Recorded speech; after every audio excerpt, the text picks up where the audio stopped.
Welcome to another episode of DD on the Spot. As always, I'm your host, Ryan Johnson. And before I get to our guests here today, I'd like to remind everyone that if you enjoy this content, to please give a like and subscribe down below. I'd greatly appreciate it. We have Sherrie Agius on the podcast. She's a certified fitness consultant as well as a customized online trainer and 40 years of experience. She's also a bodybuilder. She basically knows a lot, and we're going to pick her brain a little bit here on this podcast. But most importantly, and she's also coming to us from the great white north that is Canada, all the way up in Ottawa. But most importantly, she is our current guest. Sherry, thank you so much for coming on. And thank you for having me. Absolutely. Well, I got to ask first of all, what's the weather like in Ottawa today? Well, right now it's plus 5 right now, but we're going up to 17 degrees. So And I do have to mention, everyone, she is talking Celsius now, because if you're talking to us Americans, you're like, oh, 5 degrees outside. What is wrong up there? It's only September, but yeah, that's great. Yeah, it's a little dreary out today, but hey, it is early in the morning, so hopefully things will change up a little bit. Before I get into that, because I have, like I tell every guest, I have a winter woes podcast that I'm working on that's going to be about 10 hours long of just all of my sob stories that I have about living in Minnesota during the winter. But I'm sure you can relate. But why don't you give us your backstory on what really inspired and motivated you to get in shape and how that led to where you're currently at right now? I mean, we can even look at your photos in the background and see that you've been in this for quite a long time. okay, so basically, when I was 15 years old, I was always into track and field and cheerleading, and I played baseball and rugby, every sport known to mankind. But my very first boyfriend was always in the gym, and I said to him, "Please take me to the gym with you." He goes, "Oh, that's not for women. That's for men." So I was truly really discouraged because he spent a lot of time at the gym. So we did a 3 week segment in high school on weight training, and at that point, I said to him, "Take me to the gym. I'll show you what I can do." So we went to the gym, and after 6 weeks, he goes, "You know what? We started training together. And within a year and a half of that, I actually did my first show, and I won the overall in the Brunswicks in bodybuilding. So I started when I was 15, and I'm now 55. I'll be 56 soon. So 40 years of training, and it's my passion. It's no different than I was the day I started. I love what I do, and I'm a personal trainer. I actually train 20 to 30, 40 people a week. Plus, I do online training as well. So, and the biggest part is obviously nutrition, but I want to be a role model to people, old and young alike, that you don't have to look a certain way because you're a certain age. Absolutely. And I mean, just being that you've been in this industry for so long, I mean, I remember my dad talking about when he was in college, like the Nautilus and stuff like that, just how Yeah. how how much stuff has changed over the years. But what have been some of the bigger changes that you think that you've seen in the 40 years that you've been in this industry? I think there's a lot of people have hype about machines and equipment, and I'm all of the thought of old school of using the weights, like hardcore, get down, get dirty, train, be a very innovative. So, after obviously after 40 years of training, there's a lot of things that you may repeat, but I have different training techniques and styles that I use not only with myself but with my clients as well that can accelerate muscle growth. And I've only been getting better with time. Like I find with my training and being more mindful and being more selective on what I do to change the physique as I go. Well, and we were talking about nutrition before we even started here. And I mean, that's 80% of this lifestyle. But I always say every single day there's like two new diets that are invented, so it's hard to really keep up. But out of the 40 years that you've been on, I mean, I can't imagine the amount of nutritional changes that have taken place in this industry. But what has that journey been like for you? Because I mean, I always say it's hard to keep up with things, especially in the fitness industry at times. Well, there's so many philosophies that the keto diet's good or the carnivore diet's good, no carbs, low carbs. I'm of the thought that if you eat clean, you get lean. So you're mindful of your macros and making sure that you keep your protein up high. Most people don't eat enough protein in their diet, and as people age, the muscle atrophies. But you can correct that by increasing your protein, keeping your carbs at a moderate consumption, but low glycemic carbs, and also eating essential fats as well. So people are afraid to eat fat because they think they're going to get fat, but you actually need fat to grow muscle as well as your protein. And I mean, I couldn't agree with you more on that. But when it comes to also people getting started in the gym, if you were to walk into a gym with 100 people, there's 100 different ways as to how those people got into shape. Whether it comes down to, I mean, their diet, their nutrition, how many reps they do, what exercises they do. So many little things add up to that overall package. But what was that like for you when you were first getting started working out? Because it's really something where it's all about trial and error. Where I mean, you're not gonna see the results firsthand. It takes so much trial. But what was that journey like for you when you were first getting started, sort of figuring out what worked best for that, physique? I mean, your body is like an investment. You think of it like putting money in the bank. So over time, when I first started training, obviously I was training, like I say, with my very first boyfriend. So he had me doing a lot of things that, for myself personally, it made my legs grow really big, and I really, really wasn't happy. So I took in basically control of my own training and did a lot of research. I'm all about research and keeping up with technology in terms of training and different forms and different strategies to enhance the physique. And everybody's physique is different, and everybody has a different body type. So over that time, I evolved, and I just find that the more you train and the more you're more intuitive in what you're doing with your physique and how you're training it, the better you get with time. Yeah, absolutely. And that brings me into perfectly. I mean, I love to talk genetics on this podcast because everyone, especially in this day and age on Instagram and stuff, where people are just, oh, I want their arms, I want their back. It just, people don't realize that you can only be the best version of yourself. Exactly. When people say, "I want to look like this person," I say, "No, you want to be the best version of what you are, and we're going to get you there." And my passion is actually to help my clients achieve their goals. Like I have so many people have changed their body tremendously in just a short period of time, because it's like a jigsaw puzzle. Everybody has a different body that may respond. Your legs may respond better than your back, vice versa, and it's the trial and error of training things over time makes a difference. And the old school thought was that you train everything once a week and it's good. Actually, the more you train a body part, especially the bigger body part, you take the same volume, but you cut it over 2 or 3 segments in the week, you get more muscle growth.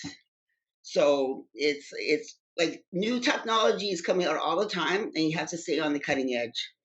Well, and whenever someone first gets started training, they always have one body part that really, really takes off, and they always have one body part that lags behind. What were those body parts for you when you were getting started?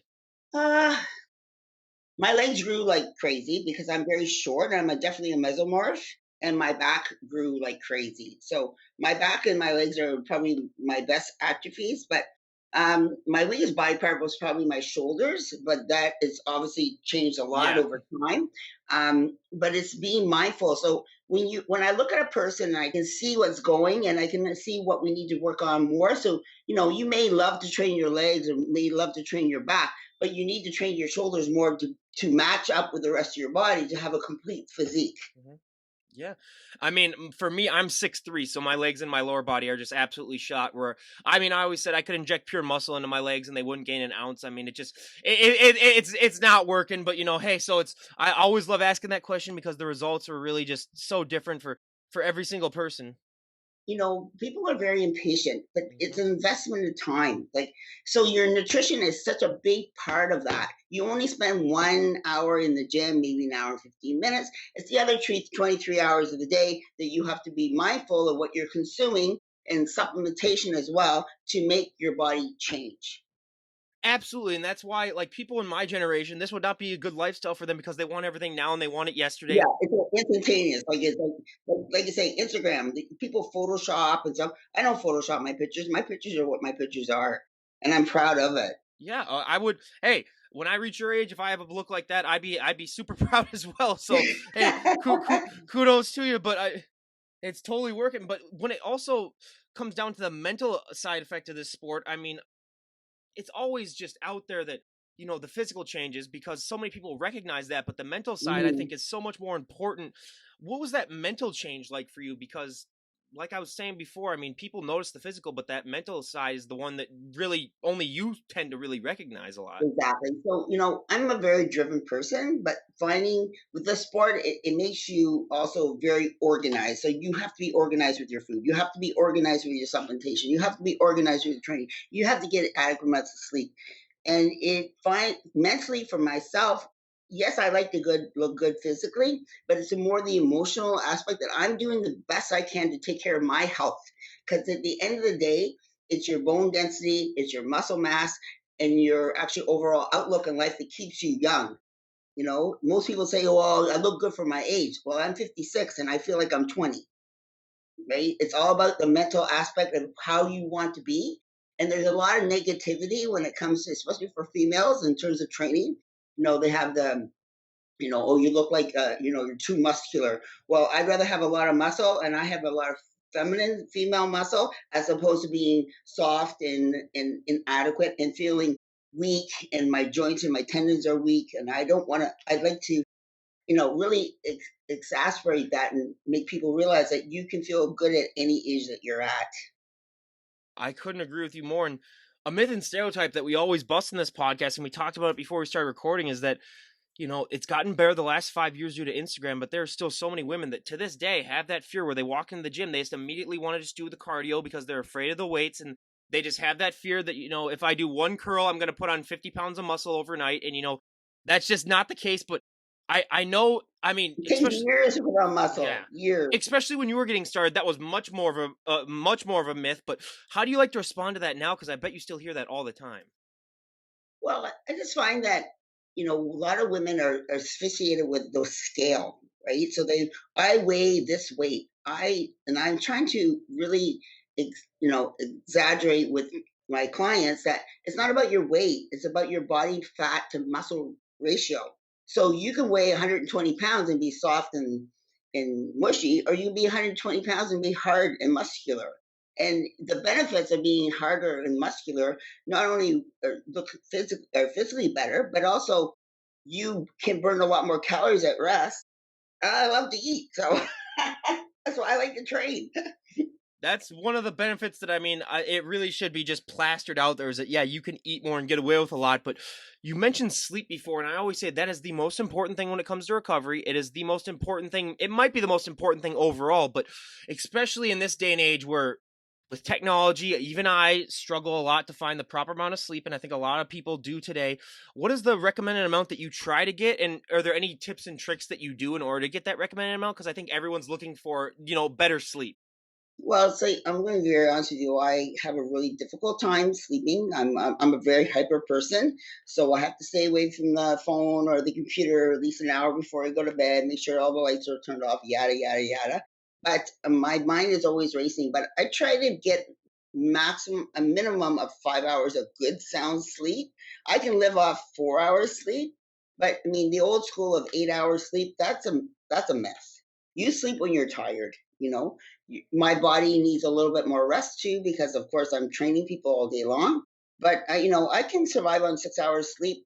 uh, for me, I like to take a melatonin if I really can't go to sleep, but I just try to stay away from the social media as much as possible because those lights really stimulate your brain, and try to relax an hour before, which is hard for me. Like I said, for me, because I'm a pretty hyper person. I am as well, and as you can tell, I mean, yeah, the melatonin for me is a game changer. Where Yes. that that has really helped things. So yeah, anyone who's looking into some sleep aids, I highly recommend that You as well. definitely need your REM sleep, and I like last 2 nights in a row. I purposely made myself go to sleep and earlier than normal to get that good sleep. And my training sessions the last 2 days were crazy, so it makes a huge difference. Well, yeah, especially when I know that I'm gonna train legs. That's the day. That's the night where I'm like, okay, yeah, I need to get a little bit of extra sleep because I don't want to wake up and have trouble walking. But yeah, I mean, all the little things that are in this lifestyle that people just So don't how long have you understand. been training? I have been training so probably about 8 years now. Like seriously, Okay, I mean, I'm not as big as I used to be because when I was in college, I had so much more free time to do this. But now that I have a full time job and then this podcast and then other things, I still work out 4 times a week basically. But right. I've lost a little bit of it, and it got to the point where I was actually having. So I'd gotten too big where I was actually having trouble sleeping at night sometimes Oh with wow. the what's it called, sleep apnea. Yeah, Really, sleep where apnea. so I saw a Yes, it's doctor about it, and very he's like, "Yeah, common. you need to lose some of that muscle because they've had some things where with like my neck and stuff, it was getting a little too So that's when I started to tone down a little bit. But yeah, I really enjoy it, and I just enjoy the mental effects it has even more, because just that release of oxytocin and just the all that Yeah, stuff the that endorphins are insane. Like yeah. I get up at 3:30 in the morning every day during the week, and on the weekends I'm up at 5. But I'm at the gym at 4:30, and I do fasted workouts. And popular, the contrary to belief that people think you lose muscle mass, you don't, because I take leucine, which is a branching part of the branched chain amino acid that actually turns on protein synthesis. And I've actually gained more muscle in the last 12, 15 years than I did before when I was eating. I do all these trial and errors on myself so I can help my clients with it as well. And I mean, I'm sitting probably around 4 or 5% body fat, and I sit there all the time. Wow. Yeah, so it's fascinating that you get up at 3:30. So I work nights, so I'm usually going to bed at like 4 o'clock in the morning. And so all these guests that are getting up, I'm like, wow, that's interesting. Like if we were roommates, you would be literally going out to work out, and I'd be coming in from work, just being like, oh hey, Yeah, yeah, I've gotta go to exactly. sleep. Hey, So how yeah, you that's doing? that yeah, that's so that's interesting. So I saw one post that you made, because I was scrolling through your Instagram before this podcast, and one thing that I really wanted to bring out there, because I am just shocked by it, is that you said on a post that you don't train arms really that much. And just by taking one No, look at you, I don't know my like arms are what really crazy. yeah, their arms, her arms are crazy. I mean, just absolutely just look at that. But so when did you stop training arms really? Because if someone No, looks I at your don't. I didn't stop training arms. I oh, just don't train on my biceps that much. oh, I train my triceps twice a week. oh, okay. I definitely train my arms, but not biceps not that often because I work them indirectly in everything else I do. Which yeah, I just wanted to bring that out there, because I was like, okay, that's she's practicing some witchcraft or something like that. If she doesn't train her arms, she works like that. Like she's every guy out there just looking at her, and they're like, okay, I need to find out what she's doing then to get it. But no, like I always said, triceps are the forgotten part of the arm. I mean, you work your triceps. It makes up 75% Oh, of your arm, and most people don't train their triceps properly, and they don't extend properly in their extension when they're doing their movements. So they miss the upper head of the tricep, which is the biggest part of your arm.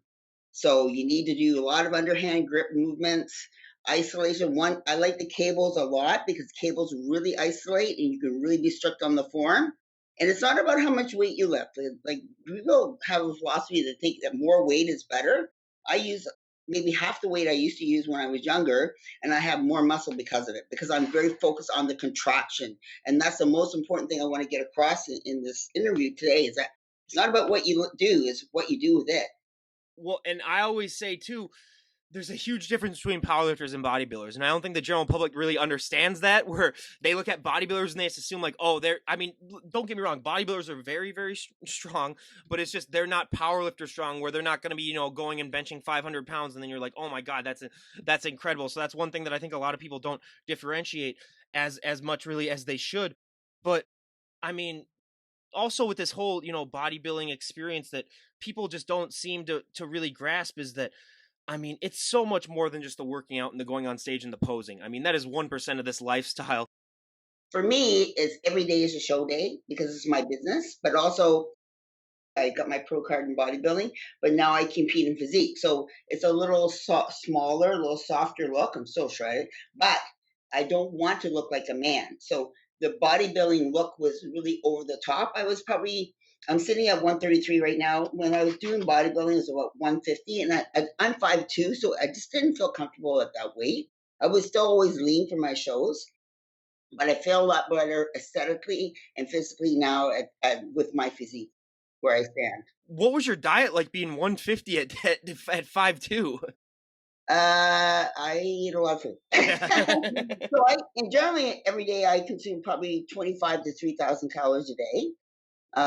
Back then I was probably consuming maybe another 500 calories more, but a lot more high glycemic carbs to keep on the muscle. But when I was dieting for the show, I mean, I'm very strict with nutrition. Like I'm a guru when it comes to that. So I'm very specific. Like I weigh and measure everything now, even to the day.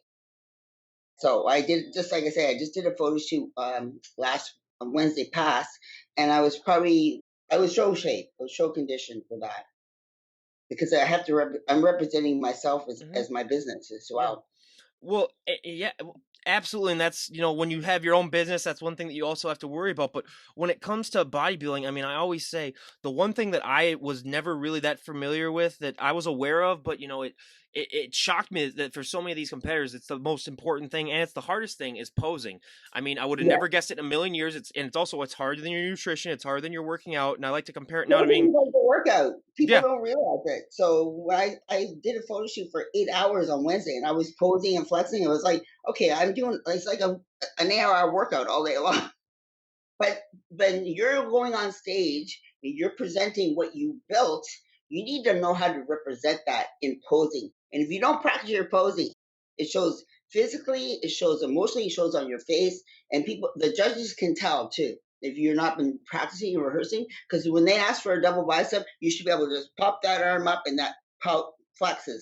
Some people are shaking, so it comes across like you're not prepared. Yeah. Absolutely. And out of your physique poses, what is your favorite pose and what is your least favorite pose? Okay, so I really love doing the back pose. I love back double bicep is for sure. I love that pose. My least favorite pose is probably my front double bicep. What? Yeah. You're the first person ever that's like really ever said that. Jeez. I mean, but no, I mean so many I mean, yeah, it's really I mean But my abs legs is are pretty crazy too. I mean, there's really no poses I don't like. Uh, I don't find that in terms of like posing for women, the abdominal pose is the most flattering pose in the world. I think it's very masculine. And for a woman to ask them for a most muscular shot, I won't do it. yeah, yeah. That's Because yeah, I that's want, I like to represent femininity mhm, when it comes to this sport. yeah. When I get up in the morning, I make myself look nice. I go to the gym. Some people don't take care of themselves. It's a total package, right? Absolutely. And like you said, yeah, another thing that I never would have guessed is that it's posing is a workout in and of itself. We have these stories about people who they get more sore from their posing sessions than they do from their working out. Absolutely. Body is not meant to be in that flexive a state for that long of a period of time. And how long does it really take you to really get used to that? Because I think like it takes a lot of muscle memory to really get down to the fact. Because if you were to just take someone from the general public, they wouldn't be able to pose for probably more than a couple of minutes without them basically having to die. Thinking, yeah. So basically, when I'm preparing for myself or for someone who's doing a competition, we start at least 4 months out from a competition to start practicing posing. And I make sure that they do at least 10 to 15 minutes of posing a day. So it becomes a natural thing. You don't want to be, it's part of your preparation. Don't leave it to the last minute and hope for the best. Because you may look insane in the gym, but if you don't know how to show it on stage, you're not going to win. It's a total package. Yeah, you could be the most in shape person on the planet, and if you don't know how to pose, it's It comes you're not gonna. across Yeah. and it shows in your face, and they judge everything. Yep. Absolutely. Everything. Absolutely. And also, when it with this whole training and the posing, one of the training techniques though that I really think is beneficial to so many people is time under tension. Do you like to do a lot of time under tension in your training? Actually, I do a lot of techniques like so basically I do eights and tens. So basically a set within a set. I do 5, 10, 20s. But I've been doing a new strategy the last couple of weeks. It really works. It makes your muscles thicker, hits a fast twist and so twist muscle fibers. It's like a double pulse on every repetition. So you're doing 2 reps in one rep. And I found I've gotten a lot thicker from that as well. So that's my new thing. But I have like time training, hundreds, 5, 10, 20, 30, 10 threes. I do triple A's, triple tens. Every time a client comes in, I don't even have anything planned for them. I just go in my zone. Okay, we're gonna do this today, and they die, and I die when I train. Yeah, that's awesome. And what a thing that is also talked about too is the mind to muscle connection, and not that many people are too familiar with it. So, if you could explain the mind to muscle connection, I'm going to pretend that I've never heard that a day in my life. And if we have any new audience, how would you explain the mind to muscle connection? Because it's something that really, I mean, everyone who's really taking things seriously should really be aware of and try to practice it. Absolutely. So basically, when I train a client or train myself, of course, I always think about okay, the exercise and what it's supposed to do for me. And at that point, I'm in my mind, I'm thinking, where should I be hitting this muscle in the fibers, and then actually focus on that contraction. So there's many ways you can manipulate your arms or your legs or whatever body part you're doing to actually hit the area that you want to hit, but you have to be focused. Some people come in the gym and they just move the weight around and hope for the best. So when I'm instructing my client to train, I'm always saying, okay, make sure you hold her up, pull your elbows back, engage your rear delts, squeeze at the bottom. It's always instilling those thoughts. So when they're training on their own, they're going to do the same thing. because it's not just go in the gym and pull some weights or push some weights and hope for the best. It doesn't work like that. You have to be mindful. It's like I say, it's like an investment. Every rep counts. Every dollar in the bank counts. Every rep counts towards your goal. Yep. Well, and it's one of those things that most people don't understand. It takes a while to develop that mind to muscle connection. I mean, it's not going to happen overnight. We've heard people on this podcast say, it's taken them a year, it's taken them, multiple years. How long into your journey before you really think that you develop that mind to muscle connection? So I started when I was 15. It's probably after a couple of years of training, I actually felt what I was supposed to be doing. I mean, I felt it no matter what, but I'm more aware of it as I get older because we have to be careful, of course, because you don't want to overtrain as well. But I really am focused on when I'm training, when I come in the gym, I put my headphones on and I don't talk to anybody. I'm in my zone. Like, it's like go to war with myself. And I visualize what I want, and I actually look at myself in the mirror and say, okay, I want to work on a little bit more of this, a little bit more, because you can always change. That's the thing about the body. It's like a jigsaw puzzle. You can always constantly change it. It's a matter of knowing, having the skills to know what to do. I am so glad that you brought up overtraining because that's something that so many first timers I think struggle with. Where I know so many Rambos that go in the gym and they think, hey, if I work out, like 2-3 hours a day for the first 2 weeks, I'm just gonna see these results, and then they last a week, and then they're just like, oh, this is way too hard. I'm gonna have to quit. What are some ways that you check yourself to make sure that you're not overtraining? Because I know, being that I've been in this lifestyle, it can be hard at times to not just, say, hey, I got a little bit left in me. I can keep going when you're knowing just like, hey, you don't want to overdo things. I mean, your body will tell you. Your body will talk to you and tell you. But basically, for larger muscle groups, you should hit no more than 20, 25, like 30 sets per body part. But like I say, I train everything twice a week, so I split that volume up over twice a week. And when I do every repetition, I make sure that I hold it. Same with my clients. I'm making sure that they're focusing on what they should be feeling. So when they're done after 40 minutes, they're almost fried. They're looking at the clock to see if they're almost done yet. It's like, keep going. But we don't, I mean, I don't have anybody that overtrains. And when I make my programs for people, I make sure that I'm mindful of what they're capable of and what they can do and what they want to achieve. Mhm. Yeah. Yeah, I couldn't agree. And now we're gonna get into the elephant in the room because the coronavirus has been something that has impacted every single one of our lives in more ways than we could have ever imagined. Especially since you're in an industry that was shut down for for a long period of time. Because I just can't imagine what that was like. But especially since I think in Canada things might be, I don't want to jinx it, have been going a little bit better than they have been going down here in the States. What has this whole pandemic been like for you personally? So basically, we shut down March 17th.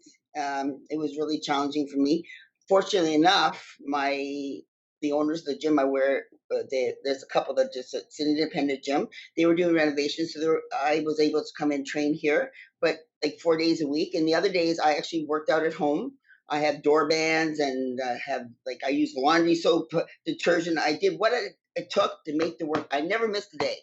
But then I also did home training. I went to people's homes, and I had a lot of clients, and which I still do, doing home workouts because they're afraid to come to the gym. But right now, I'm working at 50% of what I normally do. Usually, I do 40 people a week plus.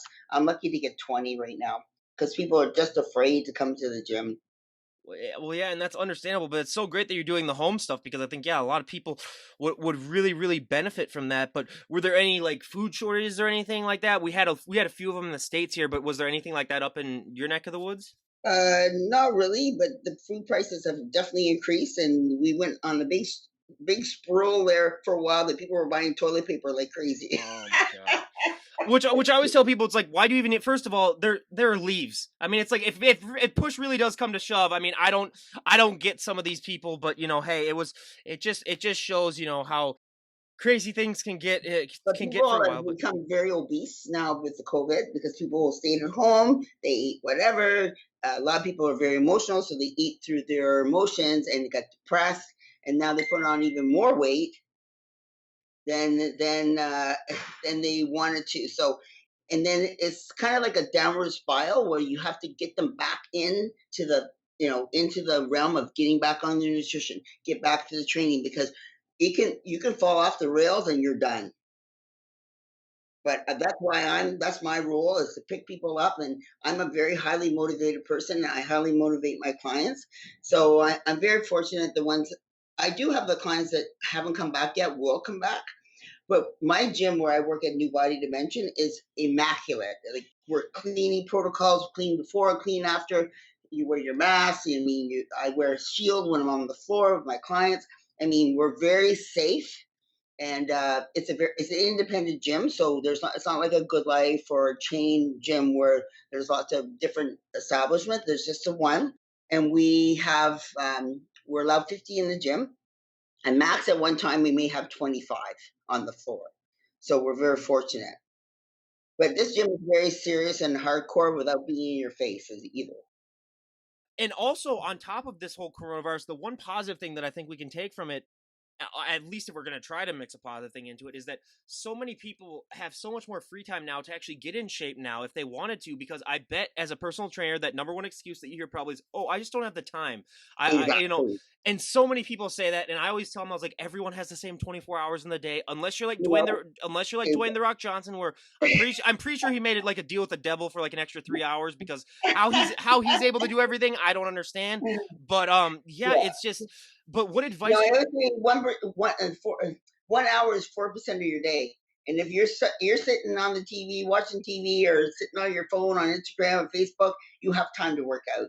It basically is how bad you want it. Yeah.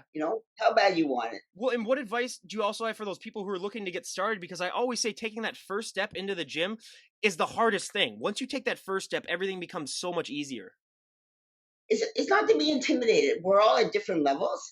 I mean, I always am in with the mindset when I talk to my new clients or people that I work with on a daily basis, that you're not me and I'm not you, and we're going to make you the best you can be. Don't try to compare yourself, and be just happy that you're actually taking the step towards, in, you know, getting your health and your fitness better, because we, as a person, we need to take care of ourselves, right? So it's not the intimidation. And in most gyms, people will encourage you and be there for you to help you out. Everybody's at a different level, but that's why you hire a trainer, someone who's actually compassionate and knows what they're doing, that can actually help you. Well, and when you become a personal trainer, you're basically become a shrink too. So you might as well, Yeah. you might as well get ready for that. That's one thing that people aren't that familiar with. But yeah, just the help that you do. But a question that I ask a lot of the personal trainers on here, because I don't think they get asked that, because we see all these transformations on Instagram. We see what it's like for the clients, but what is that feeling like for you, knowing that you've made such a great impact on someone and knowing that you've really changed their life? I sometimes I actually cry, because I know how hard it is to be where they were and where what they've achieved. But it's a team effort. Like, we do it together. Like, I have people message me at 10 or 11 o'clock at night. I am reaching out to all my on clients every day, making sure, hey, how's it going? How's the food going? Are you having a problem? Did you have your cheat meal? You know, Personal training is personal. You get to know the person and you know what makes them tick. But right now, because of the COVID, it's very emotional and it's very mental what they're going through. So this is a great outlet in terms of getting rid of that negativity. No, it's. I mean, just even. I mean, if you're upset, if you're angry, I mean, yeah, going to the gym is one of the best therapies that you can have, at least in my opinion. But I mean, you've been through a lot when it comes to this, health and fitness lifestyle. But if someone were to walk up to you and say, Sherry, you could change one thing about the lifestyle and everyone would go along with it, what would be one thing that you would like to see changed? I think it's just the positive mental attitude that you have when you feel good about yourself. When you feel good in your own skin, and you can say, I did that for me. I did that. I accomplished that. Because a lot of people don't realize it is work, but it's the best work at all, because you only have one body. You have to take care of it. So, it's an investment. So you can be 55 and feel like you're 90, or you can be 55 and feel like you're 20. Like, I run circles around girls and men half my age, but I take care of myself. Get the proper nutrition. I train. I make sure that I try to get adequate sleep. It's having the positive mental attitude that makes a huge difference. And your body is like, my body is like my business card. So it speaks what I do. Well, and one thing that I found so interesting about you, like you said, you hover at like 4 to 5% body fat year round, and with a lot of things, with a lot of questions I like to ask the bodybuilders is that like they can't maintain that look 24/7 because they have a lot of shows and they put on some show weight, but you maintain it year round. What are some ways that you are able to do that? Because out of all the people that I talk on, you're probably one of a few handful that have said that they like to try to maintain it year round. I just, food is like your fuel, right? So of course, like yesterday, I had I went to my favorite place, La Bella Beef, and I had a burger and sweet potato fries. Like that's my cheat. I had a cheat meal, but then I get back on the plan. So basically, my metabolism is very high, obviously, because I have a lot of muscle. And that's why I encourage people to train not to be muscular, but actually to increase your metabolism. Because as you age, your metabolism slows down. But I eat pretty clean and I eat basically the same things all through the week. And on the weekends, I relax a little bit and I have myself a little treat here and there. My favorite is carrot cake. I love that. It's like a food group. But I basically stay on the same food all the time because I like the way I feel when I'm eating that. I don't like feel good when I'm eating junk. I just can't do it. You mentioned carrot cake. Me personally, now that it's pumpkin pie season, it's always an interesting time of the year for me. I'm always gonna put on maybe like 5-10 pounds. Now I'm gonna have to lose it after New Year's. But yeah, it's all about also knowing that you can indulge. You don't have to be strict all the time, especially with cheat meals too. Yeah, people think they have to diet 24/7. They can't have any carbs. Oh, can't have this. Can't have. You can have anything you want within moderation. As long as you have a set plan and you stick with the plan, then you can have whatever the heck you want on that one day. You need to stimulate the metabolism because it's like putting a fire on the log. You need to log on the fire. Sorry, you need to stimulate that metabolism to make it work faster. If you're eating the same thing all the time, your leptin levels drop and your fat burning will slow down. And I always tell the story of my friends who I'm 25, so I have friends who are, still telling me, hey, I work out 5 times a week so I can get away with, eating pizza 3 times a week and burgers, the other 2 days. And it's just like, yeah, it's like, yeah, maybe because you're 25 now, but call me in 10 years. So what advice would you have specifically for the younger people? Because I really think that those eating habits that a lot of people develop in their 20s really tend to screw them over when they get into their 30s and 40s. Yeah, well, it's a matter of choice too, right? So unfortunately, a lot of people are not to be mean, but are lazy and they're complacent. They don't like to do the food prep. I food prep like at least 2 times a week.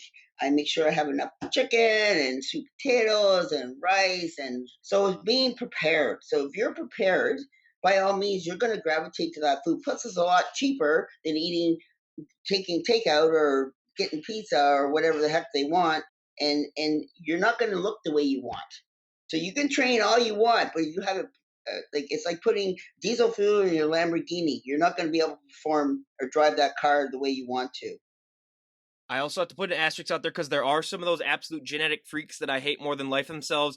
My dad has one of those friends where he can literally eat 10 Snickers bars a day and he will not gain an ounce of fat. And you're just like, what is wrong with you? Like, I hate you more than life itself. So I do have to throw that out there. But that is like the 1 in the 1 million people where you just got to tell them, like, I hope God's playing a cruel joke on you. And I hope they wake up one day like at 400 pounds. But, it hasn't happened yet. So I'm still hoping that might be the case. But. So one thing I really want to get across to people is that when you get in shape or the condition that you want, you can maintain that very easily. It's getting there. So when you set a goal and you have a plan and you follow the plan to where you want to accomplish that goal, then you are laughing. Then you can just coast around that. But getting there is a process. So you have to be willing to do the sacrifices and have the determination and have the drive and have the willpower to do it. And that's when I come in as your trainer to help you assist you with that. And like I said to you, I have people message me every day, like 2, 3 times a day. What should I do? I have a craving for this. Okay, let's do this. Or like I'm a big advocate of apple cider vinegar with the mother that helps reduce insulin and also helps you reduce body fat and especially belly fat. So that I drank at least 2 or 3 times a day with myself and with my clients. Some people just can't do it, but it makes a huge difference in how your food cravings. Yep. Yeah, those cravings, some of those times, now especially that there's like on the Food Network, there's Halloween Wars and stuff like that on where there are people. I can't. Yeah, it's really really tough for me. But now But that that's I all about advertising too, Mhm. eh? So they play on your mind, but you have to think, okay, if I eat that, what's that going to do to my physique? Or what's that going to do to me mentally and emotionally too? And you're going to let yourself down. Most people, when they cheat, they keep going and they keep cheating and cheating. You cheat, maybe you had a little cheat midweek, but you get back on the plan and get back to where you were. Mhm. We're all human. Absolutely. And I love to ask each of these guests about, motivation, because that is a huge role that it comes to play in this lifestyle. How do you like to get your motivation when it comes to maintaining this look? Because like you said, you like to, you know, be able to show that you can be fit and in shape at any age. But let's be honest, everyone's going to have those days where they wake up and they just feel like, hey, and if anyone says that on the podcast, I'll agree with them. But deep down, I'm like, okay, they're lying. They definitely have those days. But how do you push yourself on those days, knowing that like you might wake up and you'll be like, oh, I really just don't feel it today? How are you able to mentally just rein in and just say, like, hey, I got to do it? There's not a day that I don't feel like training. If I had that moment, I just I always think about what is my purpose. My purpose is actually to be a role model to people, to motivate them that you can be the best you can be. So I don't want to let myself down because I'm very, very hard on myself. I'm never happy the way I look. It's part of the bodybuilding mindset. So I will always, always fight myself to the bitter end. When I'm training, I'm like, it's like I say, going to war. But then I say, okay, I've accomplished my goal today. And now if I feel like doing something or having something or, you know, having a little cheat or treat or whatever, I'll do it. But once I have a cheat meal, I'm good for a week.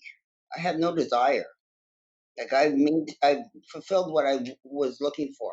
Mhm. Yeah, it's all about, that, like, if I could do a theme on this podcast, it's just the mental effect. I mean, it's easy to convince yourself to work out, but just the waking up and just going through everything in your mind. I mean, your mind's gonna play tricks on you. But if we were to talk to you a year from today, where would you like to be at in, your career? Where would you like to just be at in your overall life? What are some goals that you'd like to have achieved if we were to talk to you a year from today? Okay, I'm still planning on competing. I was gonna compete this year, but because of COVID, I'm not wearing a mask on stage. So I will continue to compete. I will continue to hopefully maintain my physique the way it is, if not being better. And for me, it's for this is my business card. So when I walk around and people go, "Geez, you look great," well, that's what I do for a living. Let me help you train. Let me help you look the best you can be. It's definitely a goal, and I'll never give up. I'll never stop. Like I haven't stopped in 40 years. And that's awesome. And I gotta ask, because like you said, when you walk around in public, I mean, you sort of are like a mini celebrity when you're a bodybuilder. What's that journey been like for you? I mean, has it gotten easier for you to accept that as your career has gone on, that, like, if I walk out in public, I am gonna draw a lot of people's attention just because it's natural human curiosity? Yeah, some days, sometimes it's really challenging. Like, it's not always positive. It's 90% positive, but there'll be some negativity too, of course, because a lot of people are jealous. Especially, I don't find the women, I find more so men because they may not have lots, or they may have lots of drive or the determination to be in shape. So, I mean, you have to have a thick skin, right? So I'm very proud, and people could make negative comments, and I would say I don't look for it, and like I'm very humble. Like yes, I have a lot of muscle, but I don't walk around flexing and showing my stuff. It's not who I Hey, am. if I look like that, I'd be doing that 24/7. Just walking in the room like, hey, everybody, how's it going? Yeah, stuff like that. But no, yeah, that's yeah. It's just a pleasure to be in a position that I can help people achieve their goals. Because if I was starting out and I look to a personal trainer, I want her to be or him to be as passionate as I am about what I'm doing. And unfortunately, with this industry, there's a lot of personal trainers that don't care. They just take your money and they give you a program they gave to John or Sue, and you hope for the best. My programs are all individually made for that specific person, for their goals, for what their abilities. I ask them about injuries, what their goals are. I tell them what we can do to attain it in a short period of time. And we have short term little mini journeys that we try to attain to make the overall goal not so hard to achieve. which is why I love having personal trainers on the podcast, because yeah, there's so many times that people think of personal trainers, they think of a lot of the ones that just have those cookie cutter diets and those cookie cutter training methods for every person. But no, there are good trainers out there, and they vastly, I think, outnumber the crappy ones. But yeah, I just love to promote that, because so many people, yeah, they have that one bad experience maybe with a crappy trainer, and then they just don't trust all trainers then for the rest of their lives. Exactly. So I just mean, and think realize, about it. When I say to people, you're investing money in me, so you could be going. Well, you're not going to go on a trip right now, but you could be going on a trip or making an investment in a bank, buying groceries, going for dinner. You're going to pay me, so I'm going to give you 190% because I take pride in what I do. There's not one person that I train or know in the city of Ottawa or anywhere around the city, because I train people all over Ottawa and Kingston, Toronto, whatever, that can't say that I don't know what I'm doing and I don't help them 100%. And I take pride in that. oh, if I had that, yeah, I'd be super prideful as well. But yeah, I mean, it's just I loved having you on and sharing your story and stuff, and I really really appreciate it. Oh, And I really enjoyed this. oh, So, absolutely. when will you be broadcasting this so I'd I say can see it? I'd say probably like 3 weeks, just because I broadcast 3 of them a week, and I've done like 9 before you. You're one of my last ones before I take like a 2 week hiatus of not doing any Okay. podcasts. So yeah, and so I couldn't think of a better way to end this. Sherry, can you give us a front double bye, because everyone, she's 50. Look how old, and she's, look at that. That's not even, that's just insane. That's just not even, here, pump it up a little bit. Let's see that. That's just absolutely ridiculous, everyone, to be that. Oh my God. not, not bad for 55. We all need to go to the gym now and just start 56. training insanely now. So, again, you guys, I couldn't think of a better way than that. And again, Sherry, thank you so much for coming on. I really Thank you appreciate it. very much. Everyone, this is Ryan Johnson, DD on the spot, signing out. Have a great day, everyone. Such a pleasure.